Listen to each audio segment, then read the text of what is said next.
చిట్టి గురునాథం గారు ఇంకా ఇతర నాయకులందరూ కూడా రావడం జరిగింది. రైతు పక్షాన ఈరోజు వైఎస్ఆర్ కాంగ్రెస్ పార్టీ పర్యవేక్షణ కిందకి రావడం జరిగింది. మరి చిట్టి గురునాథరావు గారి యొక్క ఆధ్వర్యంలో విజయరాజు గారు, బాలరాజు గారు వారి ఇద్దరి యొక్క కాన్స్టిట్యున్సీ నుంచి రైతులు అనేక మంది వచ్చి వారి యొక్క సమస్యలు చెప్పి వారి గలం ఇప్పారు.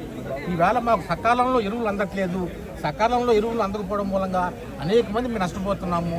మాతో పాటు మా మండలాల్లో, మా గ్రామాల్లో రైతులు బాగా వాళ్ళు నష్టపోతున్నారు. దీన్ని వైఎస్ఆర్సీపీ తరఫున కాపాడాలి. వైఎస్ఆర్సీపీ ఇచ్చిన పిలుపుతోటి గవర్నమెంట్ ముద్దు నిద్ర వేసి ఈ యొక్క డిస్ట్రిబ్యూషనల్ సిస్టమ్ని సరిచేయాలి. ప్రాపర్ డిస్ట్రిబ్యూషనల్ సిస్టమ్ పెట్టి ఎక్కడ అవసరం ఉందో అక్కడ ఎవరికి కావాలో వాళ్ళకి ఎటువంటి డెఫిసిట్ లేకుండా ఇవ్వాలని చెప్పేసి ఈరోజు వైఎస్ఆర్సీపీ నాయకులు అందరూ జడ్పీటీసీలు, ఎంపీటీసీలు, మున్సిపల్ కార్పొరేషన్లు వచ్చి రిప్రజెంటేషన్ ఇవ్వడం జరిగింది. ప్రభుత్వం కూడా తప్పనిసరిగా మా రిప్రజెంటేషన్ చూడాలని మేము అభ్యర్థిస్తున్నాము.